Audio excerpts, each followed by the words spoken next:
Thank you for your patience.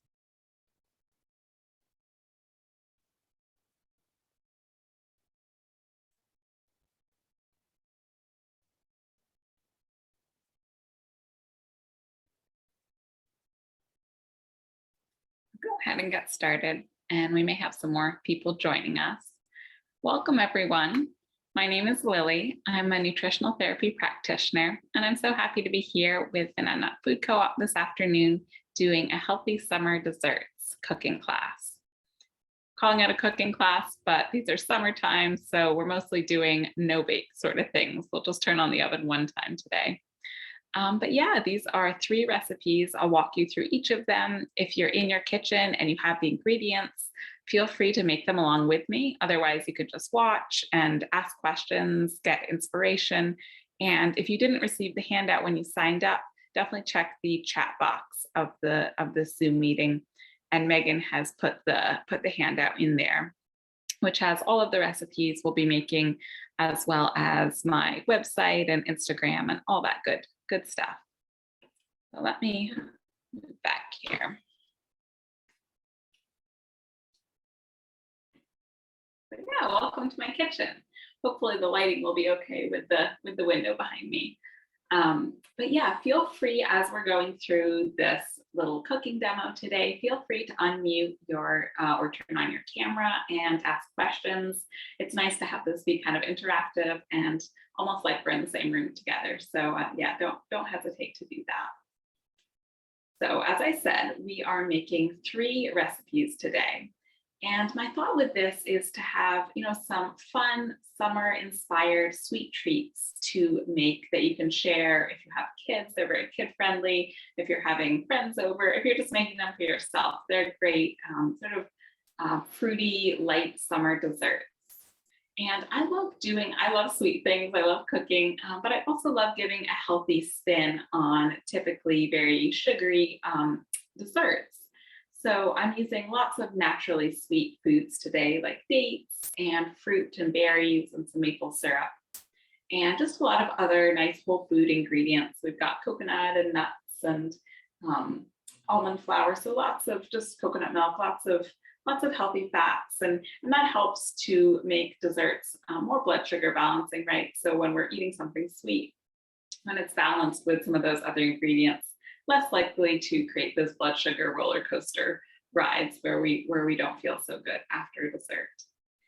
Yeah, and these are all really simple, flexible recipes. So feel free to also give them your own spin when you make them.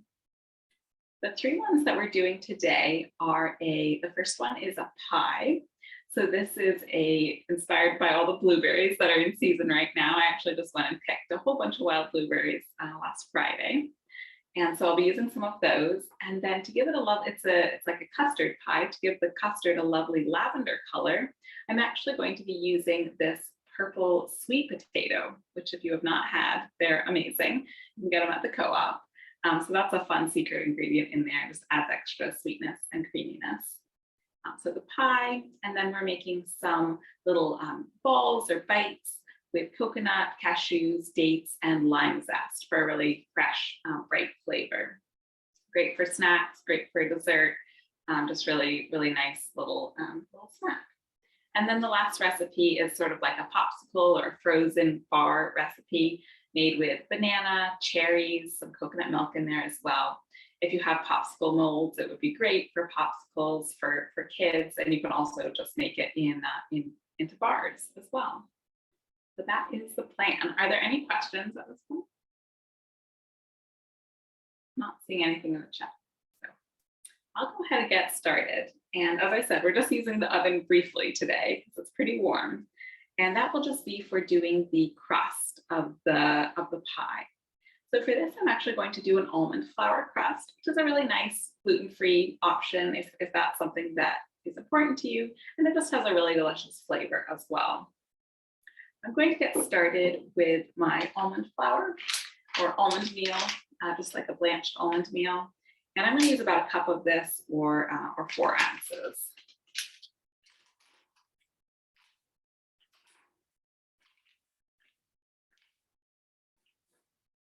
Doing these nut-based pie crusts are really easy. There's none of the rolling out or fussiness of a more traditional pie crust. And almonds naturally have a lot of fat in them, so it still is a really rich and good flavor. All right, so I've got a cup of that fine almond flour in there. Actually, before I forget, let me get my pie pan greased. So I'm using, this is a 9-inch glass pie pan. And what I actually like to do here is to help it not stick when I'm done with it, I actually melt about a teaspoon of coconut oil right in the pan, and we'll swirl it around and press the crust into that.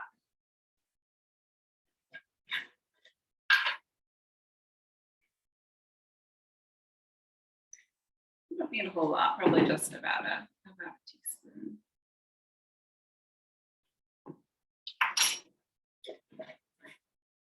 And since it's not quite liquid in my kitchen, the coconut oil, I'm going to just put it on a very, very low heat and let it melt. This is a great pie crust for all sorts of recipes. If it's a pie like a pumpkin pie that you would bake, you wouldn't want to pre-bake the crust. Almond flour doesn't take very long in the oven to bake, but because we're doing a cold, chilled filling today, I am going to pre-bake this pie crust before putting the filling in. So the other ingredients that go in with the almond flour are some coconut sugar. I have this enormous bag of coconut sugar. I think I got on Amazon, and it just has, I mean, it will last forever, and it has a really nice caramely flavor. And when it's added to the almond flour and it bakes, it just becomes fragrant and really delicious. And it has a lower glycemic index and more minerals than just a typical plain sugar. So I'm doing about, I'd say like a tablespoon and a half or so, or half an ounce of this, just to add a little bit of sweetness to the crust.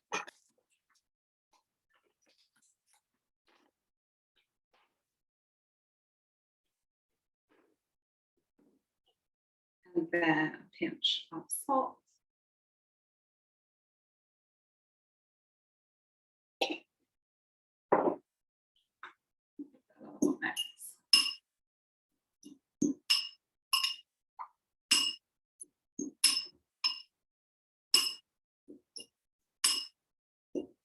Coconut sugar has a really dark color, so it's sort of speckling it with brown.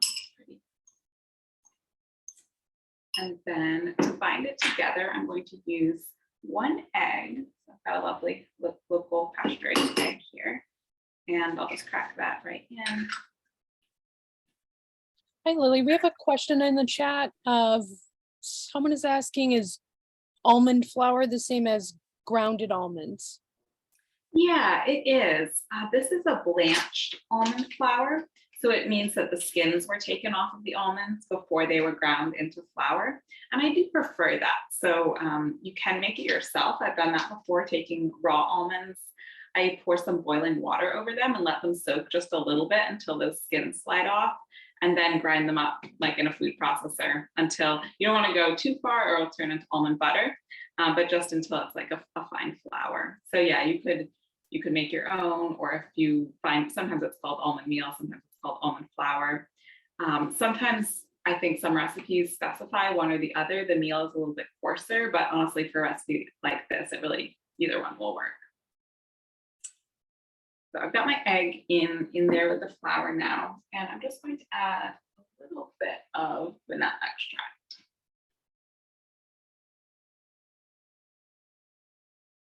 I pretty much add a little bit of vanilla to any sweet thing.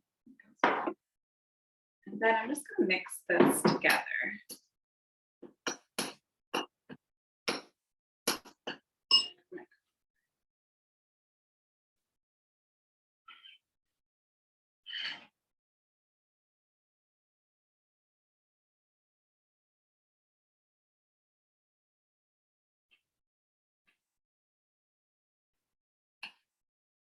Imagine that you could do the same thing with something like cashews or maybe pecans. Again, for a pie crust, it's a pretty flexible sort of recipe, so you could experiment with different nuts to make the nut flour.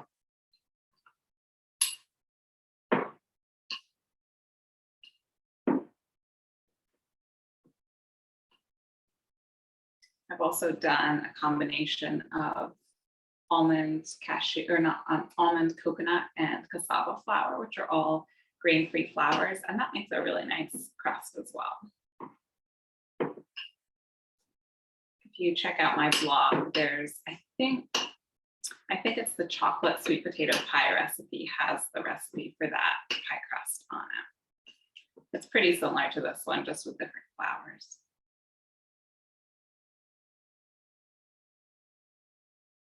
You can tell I'm a big fan of using sweet potato in dessert recipes. So you can find several of those on my blog.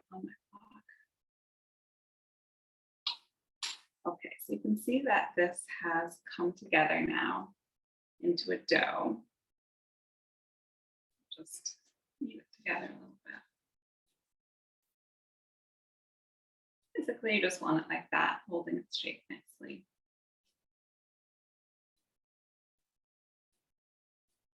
So I find a small egg works well for a cup of flour.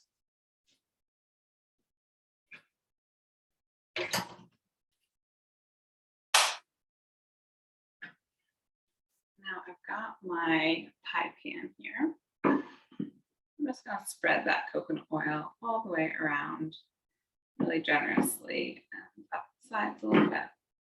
And this helps that the crust won't stay when it comes out. And then really the most time consuming part of this crust is just pressing it into the pie pan.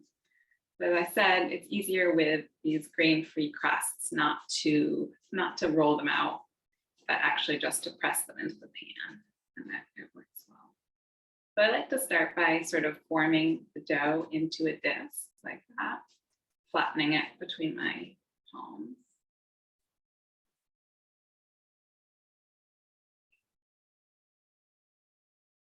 Then I'll lay that in the dish. And then I find just using the heel of my hand to kind of start to press it out works pretty well. Starting at the center and moving out. You can also use a spoon. Sometimes I'll do that too.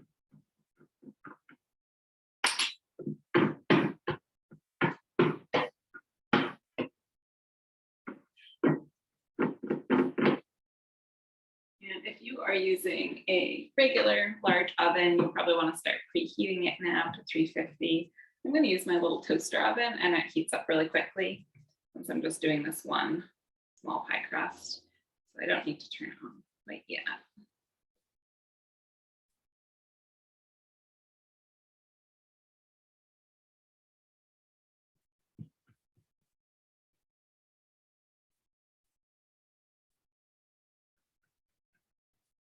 Are there other people in the class who have been picking blueberries and making kind of blueberry desserts yet?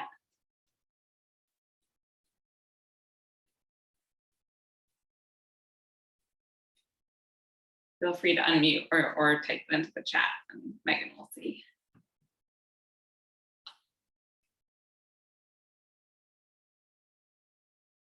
Lots of picking and eating. Nice. That's the most important part, is that you eat some while you're picking. Yep. And in the chat, we have using in muffins. Of course, that sounds so good.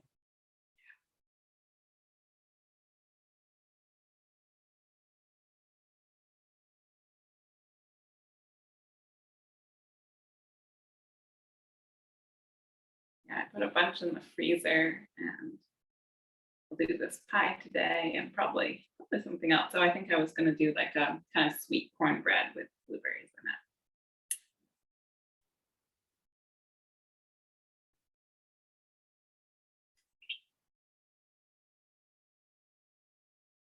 in it. This is a little bit wet, the batter. I probably could have added a little more flour or used a smaller egg, but just sticking to my fingers a little bit more. So as you can see, I'm starting to work the dough up the sides of the pie pan to make it a crust.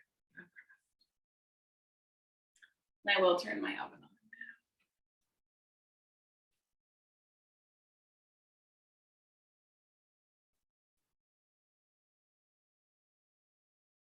I think I recognized the names when I was looking at the Zoom screen. So I think some of you guys have come to my other classes.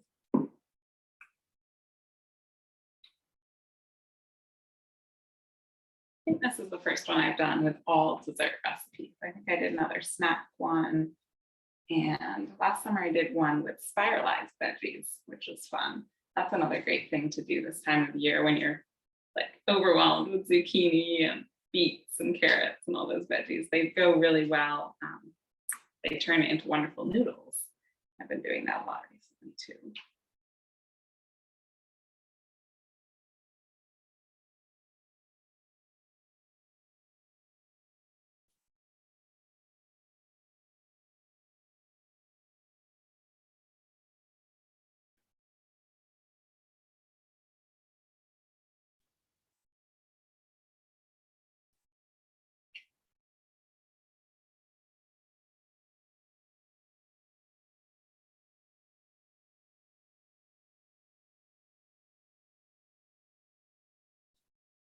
This reminds me a little bit of like a sculpture class where you're forming with clay.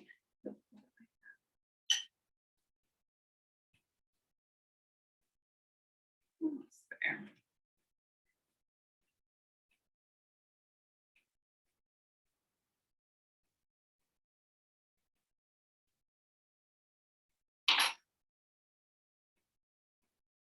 I have not tried this with a like a egg-free replacement. I might you might be able to do it with a flax egg, which is usually made with a couple tablespoons of flat ground flaxseed blended with some water. However, it still won't have quite the same properties of an egg for the binding, so I'm not sure how well it would work. But it would be, if you don't eat eggs, that's something you could experiment with. Again, for a pie crust, if it falls apart a bit, it's still going to taste good. It's not the end of the world. So definitely feel free to experiment.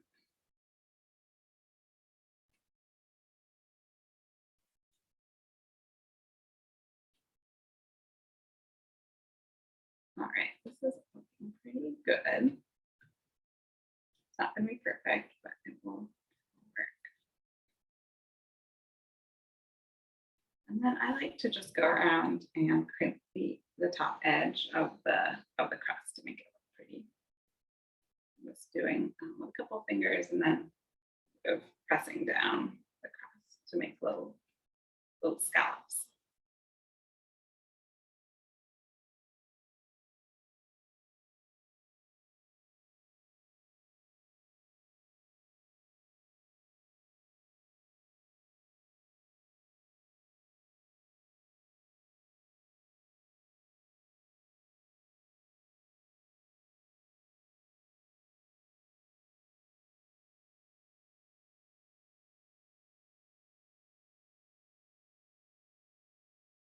Fortunately, this bakes really quickly, probably just 10 or 15 minutes, so won't have to have the oven on very long. I think that's kind of key for summer desserts, is finding things that you don't have to be using the oven on these hot days.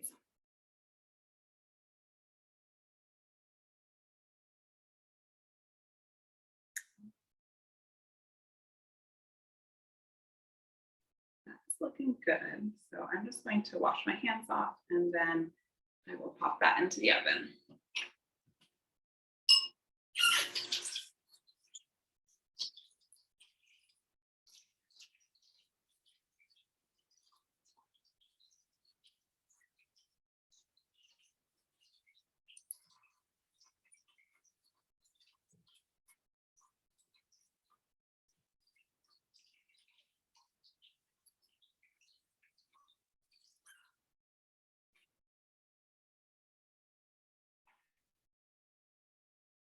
I think that's what it looks like.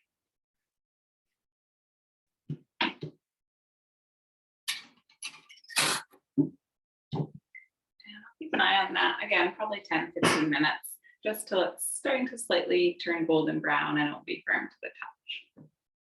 So now that we have that one going, I think what I'll get going on next are the little coconut date lime bites. We'll use the food processor actually for all 3 recipes today, but because they're all no bake, we can just I'm not going to wash it in between. We can just do one after the other, which is nice.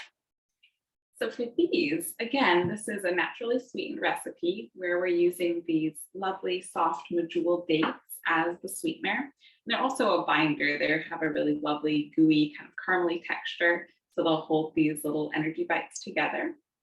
And then for some added flavor and texture and healthy fats, some shredded coconut. And I'll also save a little bit of this to roll the bites in afterward. Some cashews, again, adding some fats and protein and just that nice sweet taste. These are actually dry roasted cashews. You could also use raw. Just when you're buying nuts, you want to stay away from ones that are roasted in those kind of cheap processed oils like the soybean oil or the cottonseed oil. But if you look in, say, like the bulk section of the co-op, you can find dry roasted.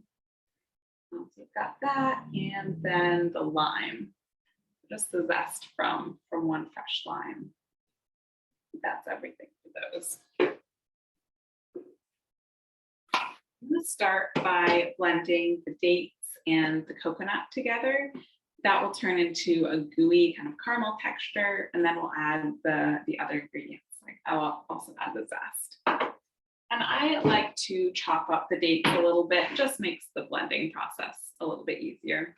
So these are whole medjool dates, which are the softer, larger dates, and I've just split them in half and taken out the pit. I've got about 6 of them here. You can also use the smaller, I think they're called Velvet Noir dates. Those are a little bit less sweet, a little drier. So I probably use actually double the amount because they are significantly smaller. You could also try this, again, it's a very flexible recipe, so you could try it with different dried fruit like dried apricots or raisins. This is just another spin on all those energy ball bite recipes that you see floating around the internet using nuts and dried fruit and that sort of thing. And this one just has the fun added flavor of citrus that's in there, which makes it kind of bright and summery. But again, as I said, a really nice recipe to have on hand. They'll stay good for a long time in the fridge, or you can pop them in the freezer. And because they have the fat, the protein, and the carbs all in them, they make a really nice snack that is going to keep your blood sugar more balanced and just keep you satisfied for longer. So I have all the dates in here. And now I'm going to do about 4.5 tablespoons of this finely shredded unsweetened coconut. You can get this in the bulk bins at the co-op and just get however much you want. But I love this. It has a wonderful flavor and it has all the fiber still in it. So unlike coconut oil, which is just the fat, shredded coconut is the whole coconut meat that's been dried.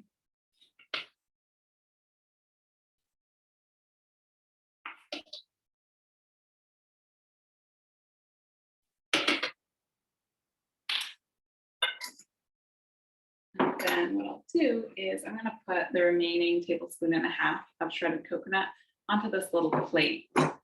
And actually, I might get a slightly, well, that size will work. So that then when I make the balls, I'll be able to roll them in the shredded coconut. This makes them a little bit less sticky on the outside and they look really pretty too.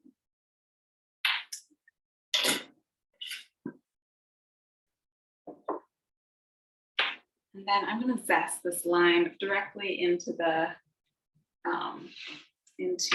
food processor. I was doing another cooking class and someone was saying how they had heard that you should always zest directly into your dish rather than off the cutting board and then in, because a lot of the oils are sort of volatile and they'll, I guess, can soak into your cutting board if you do that way. So a little pro tip I learned from someone else, but it totally makes sense.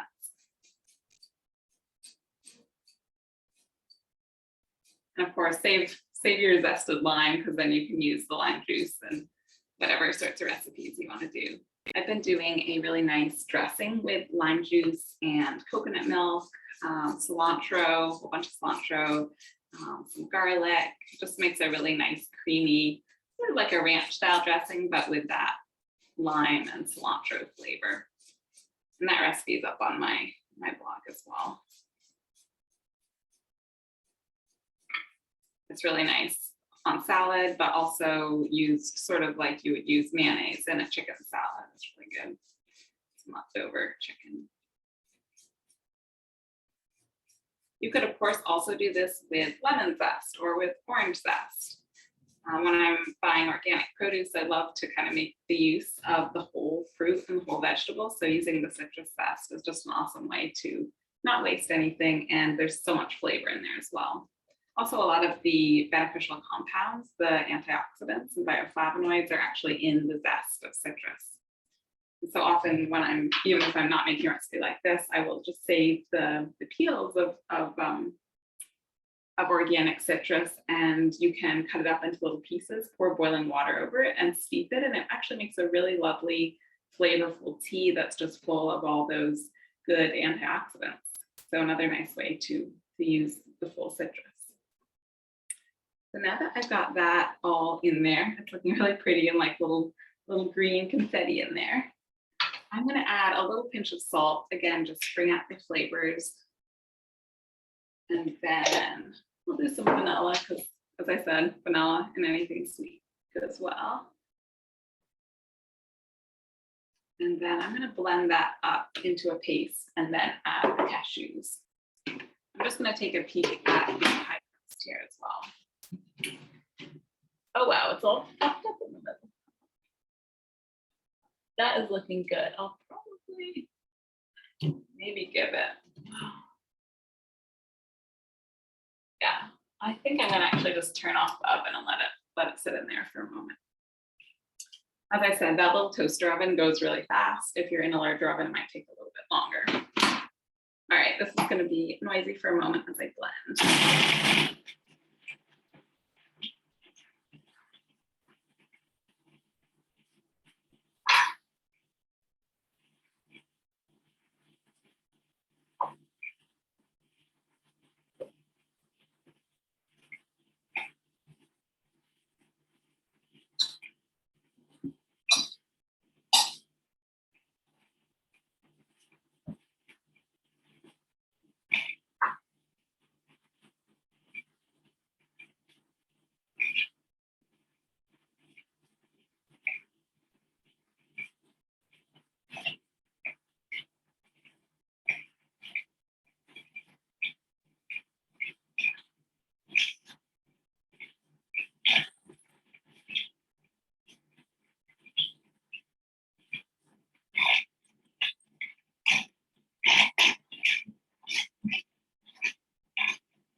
All right, perfect. This smells amazing. Oh my goodness, the dates and the lime together smell so good.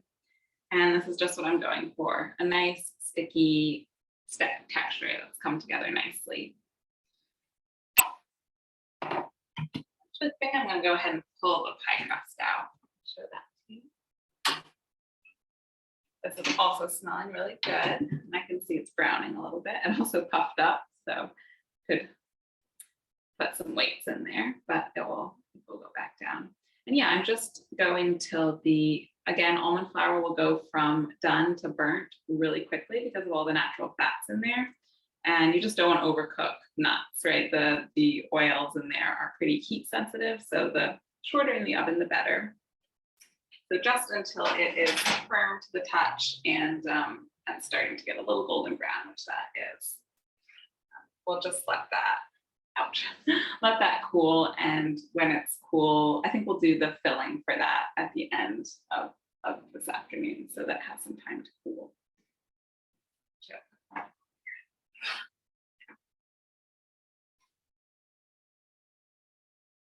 Okay, so dates, coconut, lime are all in there.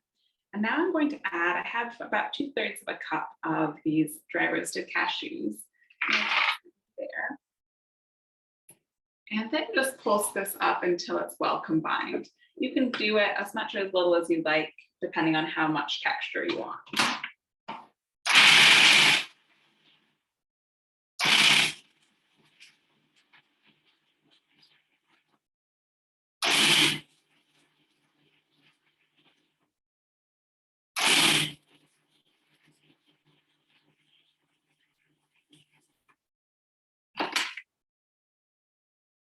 looking pretty good. Basically, you want it to be able to, when you pinch it, you want it to stick together and hold together.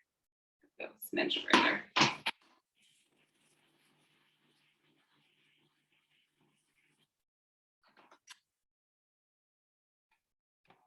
Yeah, it's looking really nice and smells amazing.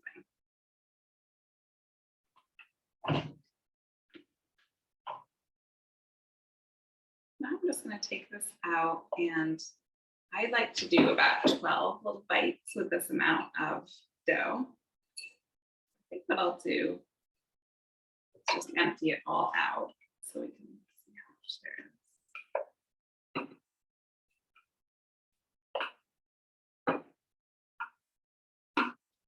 This is sort of similar to those Lara bars that you can buy if you've had those before. It's usually a base of cashews and dates, and then they add whatever other flavors.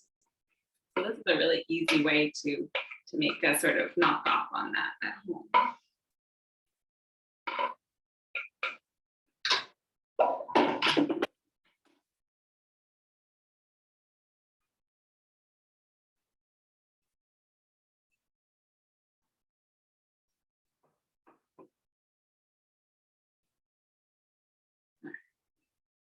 This way I can sort of make them all approximately the same size.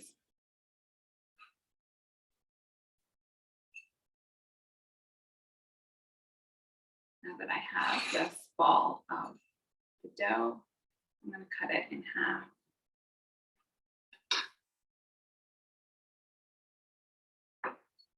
And then in half again.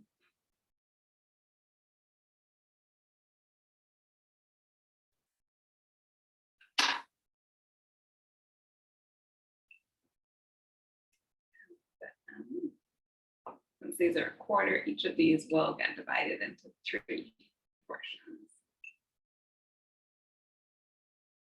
It just helps to make them a little more even if you do it this way.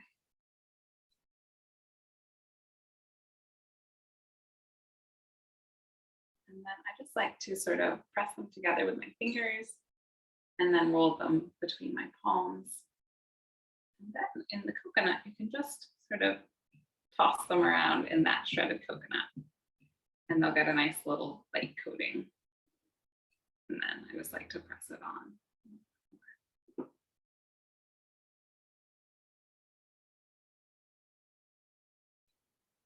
Again, as I was saying, you can substitute different dry fruit. You could also do different nuts. You could do peanuts. You know, the oilier nuts, like the peanuts, will maybe be a little bit, the dough will be a little bit wetter. So you might not want to blend it too far. You'll go kind of into the peanut butter consistency. You could always stick that in the fridge though before rolling. And that's actually a good point. If you have a food processor, it's really easy to make your own nut and seed butters. And if you've never done that before, I definitely recommend trying it. They're often much more affordable than buying it in the jar, and it's also really fresh because you can use really high quality fresh nuts and seeds, and then you just blend it in the processor until it turns into a nut butter. I like to, if you have the time and want to, go the extra step and actually soak and dehydrate your nuts before blending them. So that means you take, say, almonds or walnuts, and you use the raw nuts and soak them overnight in some water with a little bit of sea salt. And that helps to release the phytic acid, which is naturally found in grains and beans and nuts and seeds. And it can make those foods a little bit hard to digest. And it also binds with some of the minerals. So doing something like soaking it overnight with that, the salt and the water actually helps to release that. And then you can drain off that water, rinse them, and dehydrate them like in a low temperature oven until they're crispy again, and then make your nut or seed butter. So again, it's an optional extra step if you have the time, but it also makes them taste really good because they have that added sort of toasted flavor from being in the oven. Or if you have a dehydrator, you can use that. But like your oven at the lowest setting will work too.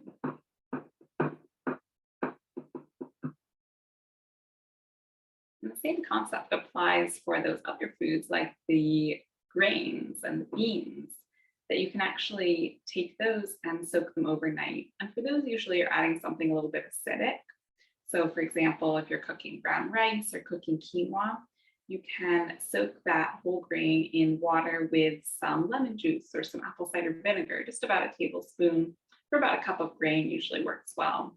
You could also use something with lactic acid, so something like yogurt or kefir or whey. And again, that is helping to break down the phytic acid in those foods and make them more digestible. It's sort of like pre-digesting it. And you're even like fermenting a little bit depending on how long you soak them for.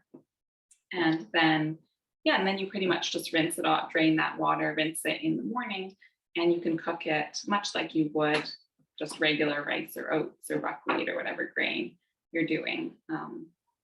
It will just cook a lot more quickly because it's been soaked, which is a nice bonus.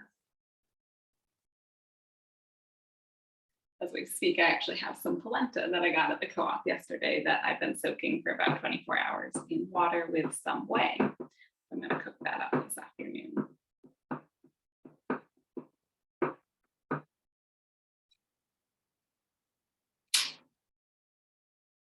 Any questions while I'm continuing with these?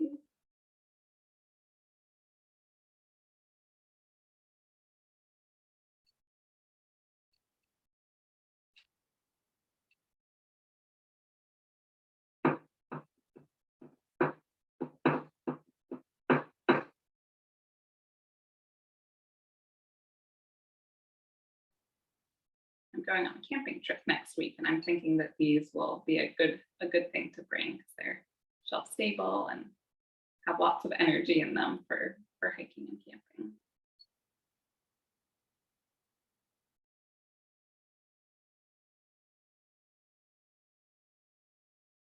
As I said, you can keep them out of the fridge, but probably for, if you have a refrigerator, you're not camping, they're good to keep cool. They'll be firmer in the fridge and just last longer. The coconut tends to get, like coconut oil does, get soft when it's out of the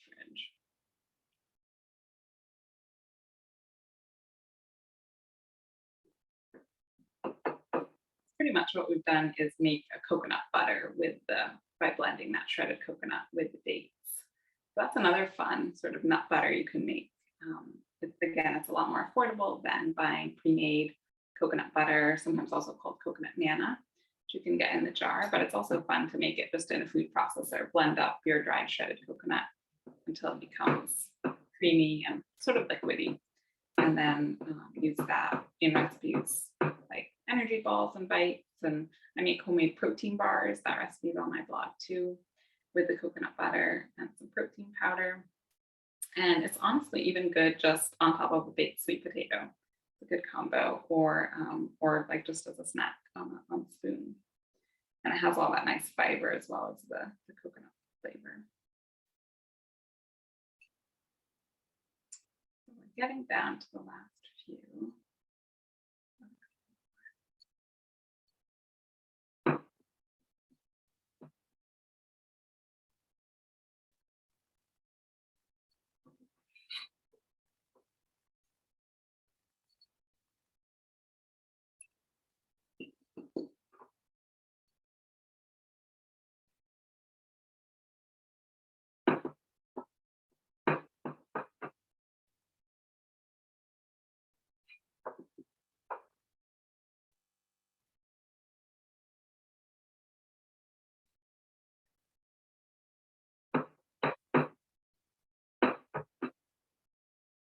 Okay.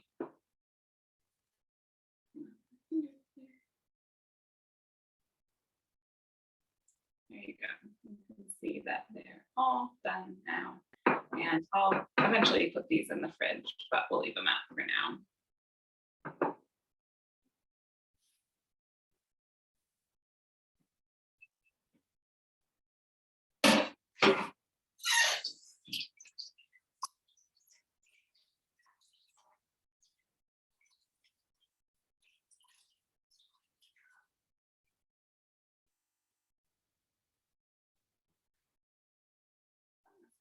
It's still warm, but I think I'm going to get started on the filling. Just get that done and I can still pour it into the crust,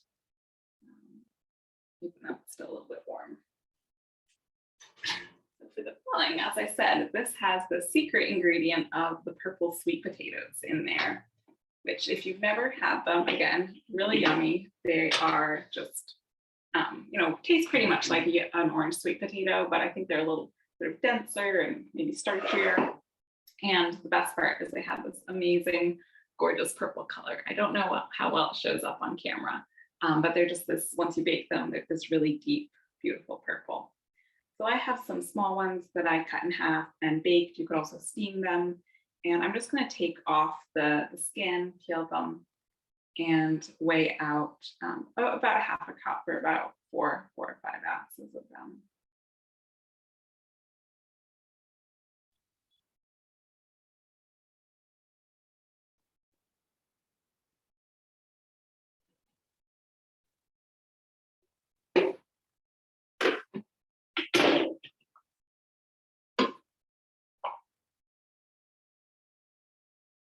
And just break them into chunks and add them to the food processor.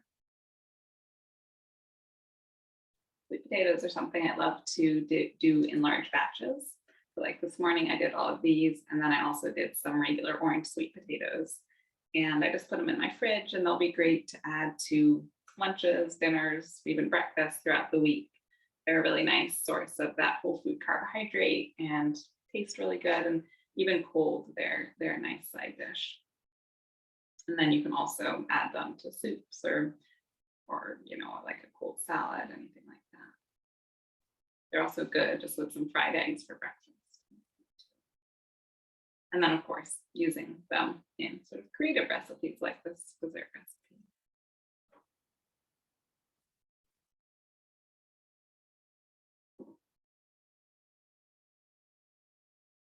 All right, perfect. So I've got that was probably about 1 small purple sweet potato in there. It's more like 1.5. And then for the creaminess and the majority of the filling, I'm going to use this full fat canned coconut milk. You can get this one at the co-op, and I really like it. It does have a coconut flavor, so some other ones maybe are slightly milder if you're not into the coconut flavor. But I just really love the texture, the creaminess of this one. And we'll use most of this whole can between this recipe and the popsicle recipe. So I was figuring it's good to, when you open a can, it's always nice to know what you're going to do with the whole thing. So a good reason to make both these recipes today.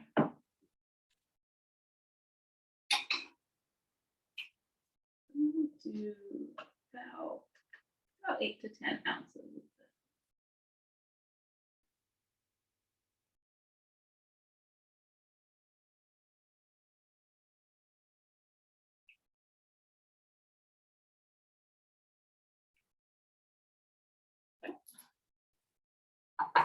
And then again, some vanilla extract. As I said, this is a spin on a chocolate and sweet potato pie that I've made for classes before. That is really delicious. I usually just use the purple sweet potato because you're adding cocoa powder, so you won't see the orange color. Use the orange sweet potato. But it's the same idea, like coconut milk, sweet potato, and it just becomes this amazingly luscious, creamy pie filling.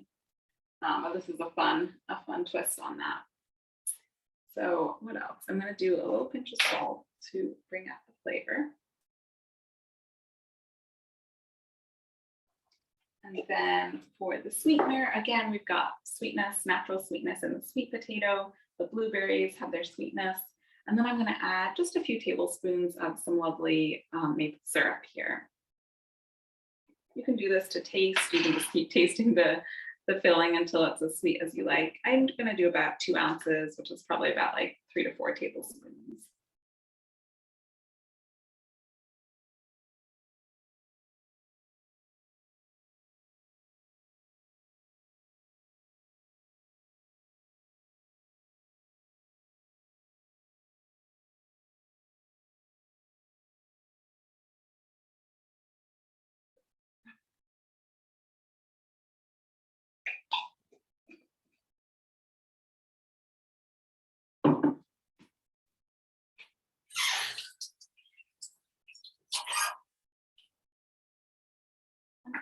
finally, I'm going to add a teaspoon and a half of gelatin powder.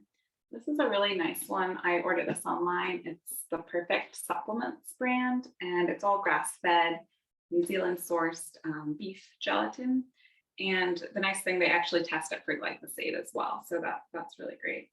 It is a huge canister of it though. So, but they also make collagen powder, which I really like for adding to protein bars, smoothies, just a really nice protein source and wonderful for gut health and skin and all that kind of thing.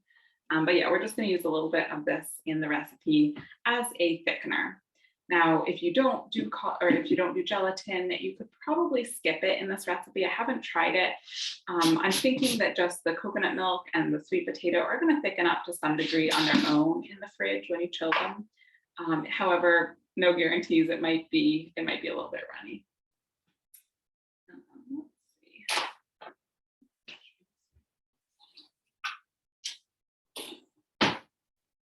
And of course, you could just use like a different gelatin powder that you can get in the packets.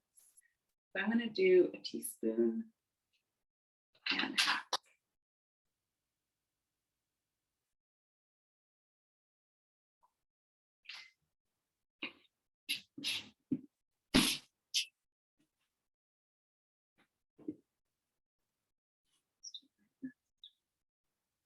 Perfect. All right, that is all of the filling ingredients. I'm just going to blend it up.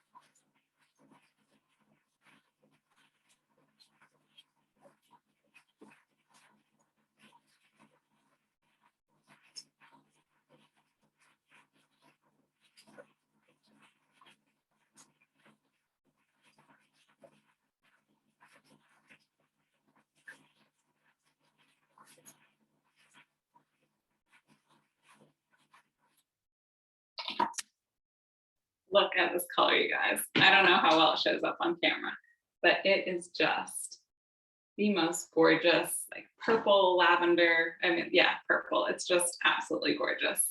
And again, you would never know. Someone would never know this is sweet potato unless you told them. I'm just going to blend it a little bit more straight down the sides. I haven't tried it, but I think I'm going to, is to skip the crust and just make this as a mousse. And you could just serve it in little parfait cups with the blueberries stirred right in. If you want to not turn on the oven at all, that would be a good way to do it.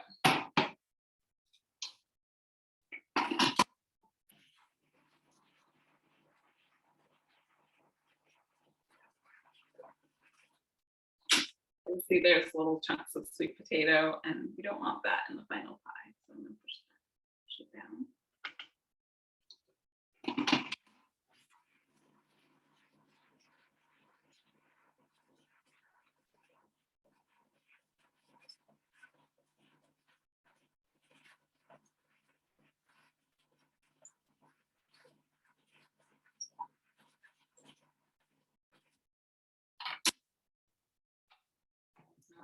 That is looking gorgeous, really smooth. Smells amazing. Oh my gosh, I wish you guys could be here in person, but it's really beautiful. So then the way I like to assemble this, you could stir all the blueberries in, but I think what I'm going to do is pour about half of them into the pie pan, into the pie crust. And I have these little, because I picked them, these little wild blueberries, which I love. But of course, you could use the large cultivated variety as well. And I've got about a half cup or so of these. Go about half of them into my pie crust. And then I'll pour the filling on and then put the remaining berries on top.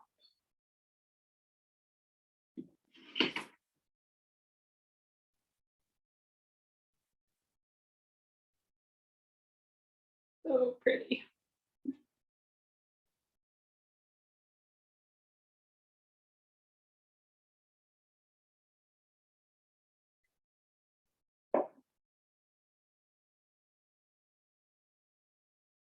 This is a dessert that you want to think ahead a little bit of time before you want to serve it, because it's best when you can leave it all night in the fridge to really set and chill. But it is pretty low maintenance. Oh my goodness, that's not good. Look at me making a mess here. Oh. All right.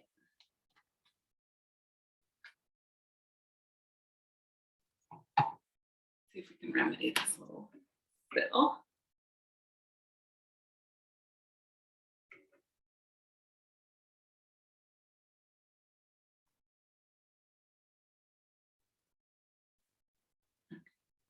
Nothing like being on camera to have a little mishap, right?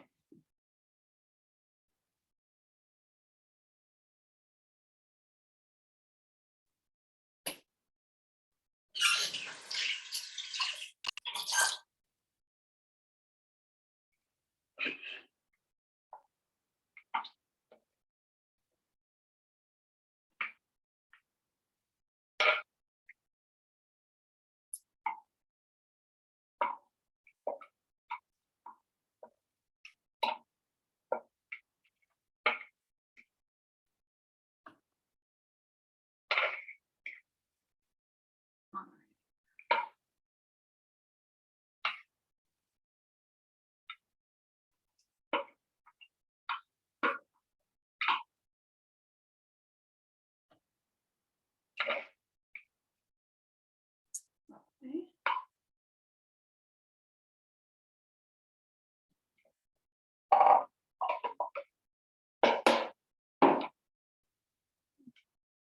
Spread this around evenly.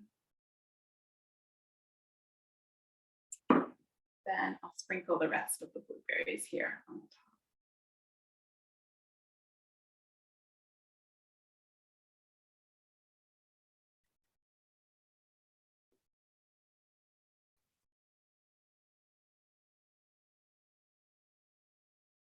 If you're in the Keene area near where the co-op is, I definitely recommend blueberry picking at Pitcher Mountain. Not that far out of Keene, and they just have amazing wild blueberries. Totally no spray, uncultivated. It's just fields, and actually the mountain, Pitcher Mountain, which you can climb up, has blueberries up on top as well. So a really fun outing, and that's where I picked these. And in my opinion, you just can't compare flavor with the cultivated, which are certainly still wonderful, but the wild ones, oh my gosh, the flavor is just incredible. So sweet, like honey sweet. And of course, nutritionally, the antioxidants are especially high in the wild ones. Anytime we see these bright colors in nature, like in the purple sweet potato or in the blueberries, it's a really good indicator of nutrients, especially antioxidants.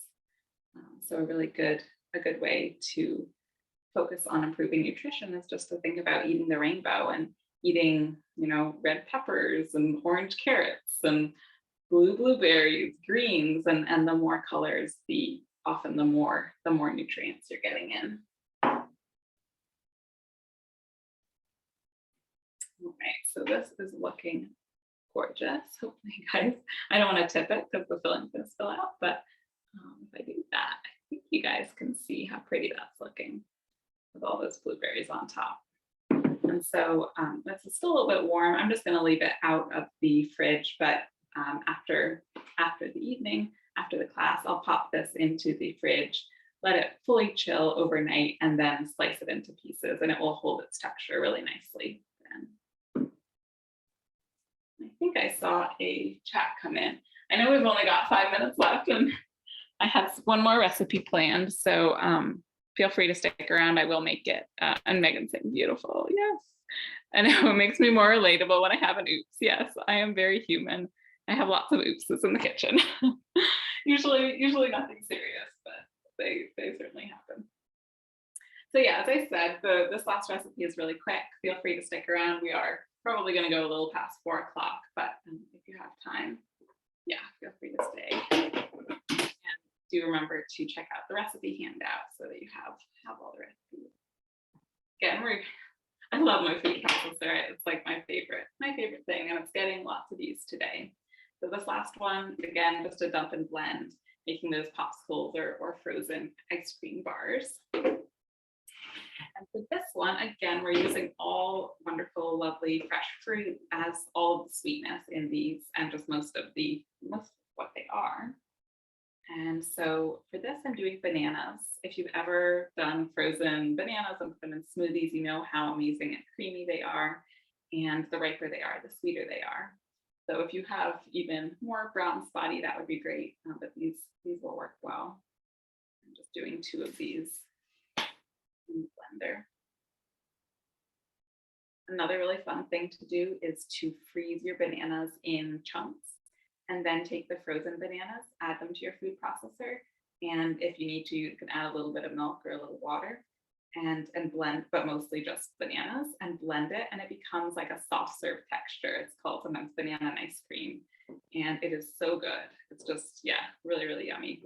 And you can do chocolate flavor, you can add cocoa powder, you can add berries, but a fun, super quick way to make a kind of ice cream dessert. But this one I'm doing today is a little bit more of a popsicle style.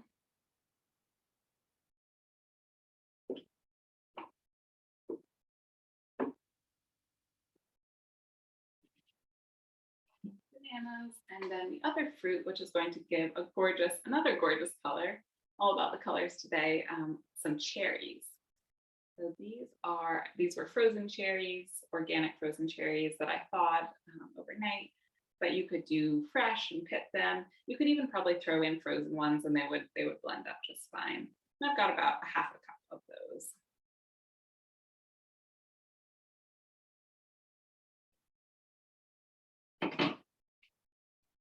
And then this is optional, but since I've got this partial can of coconut milk, I'm going to add about a half cup or most of what's left here along with the fruit.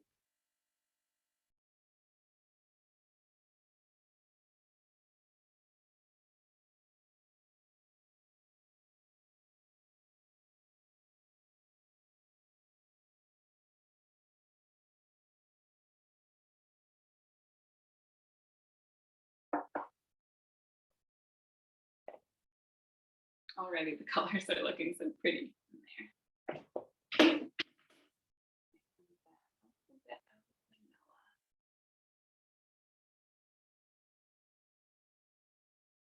Another versatile recipe where you could use blackberries or frozen blueberries. I'd probably keep the banana in there, though you wouldn't have to, but just because it has such a nice creamy texture. But probably like frozen mango, something like that would be great as well. And now I'll just blend this all up until it's nice and smooth.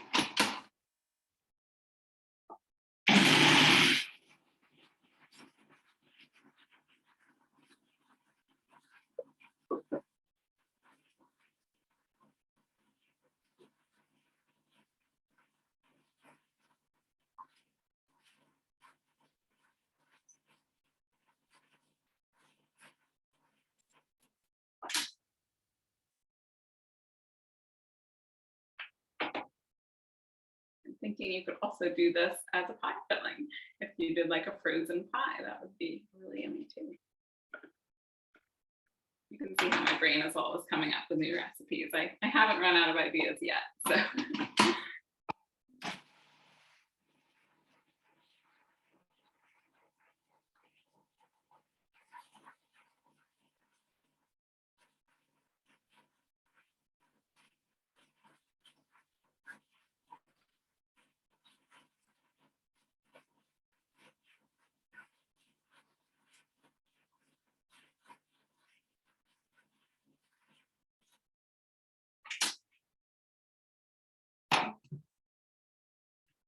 Now, if you have popsicle makers, you could absolutely pour that into these and that would work really well.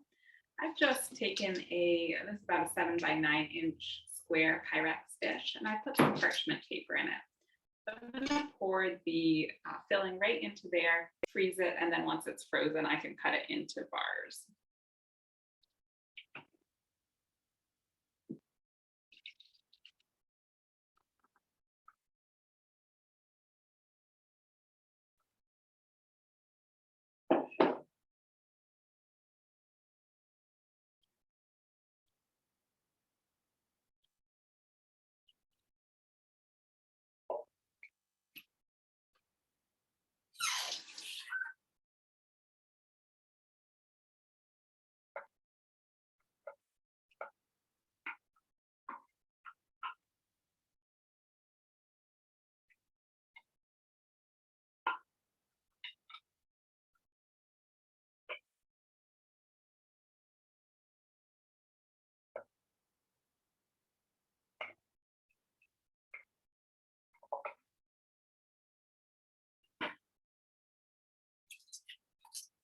last part is optional, but I'm going to take a couple tablespoons of the shredded coconut that I used before, just sprinkle them on the top. And that looks really pretty when the bars are done. You can look at the picture. There's a photograph in the handout, the recipe handout, but it looks really pretty having the little flakes of white coconut.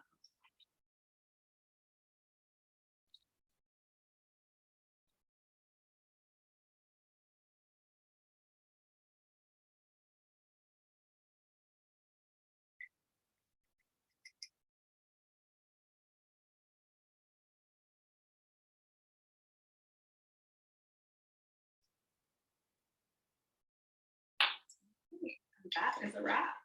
That will just go into the freezer. Again, you'll want to leave it probably all through the night to get really nice and firm and then cut it into bars.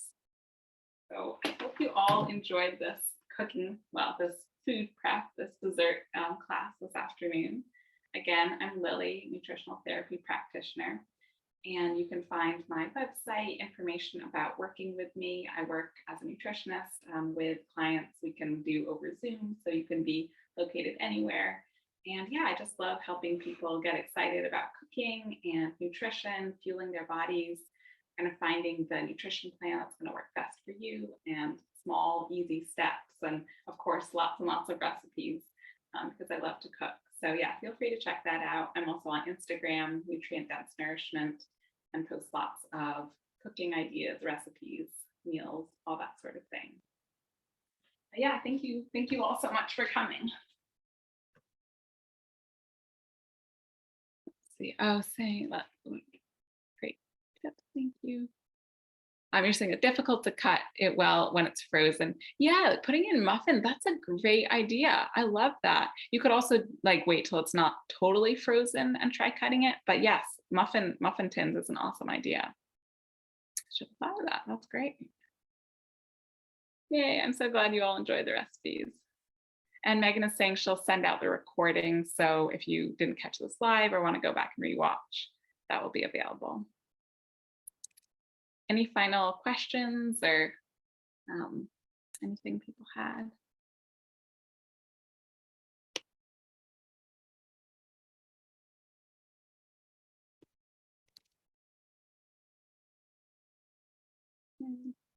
So glad you could all come.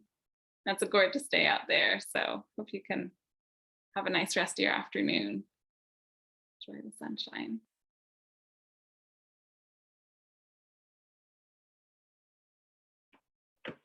Get the pie in there.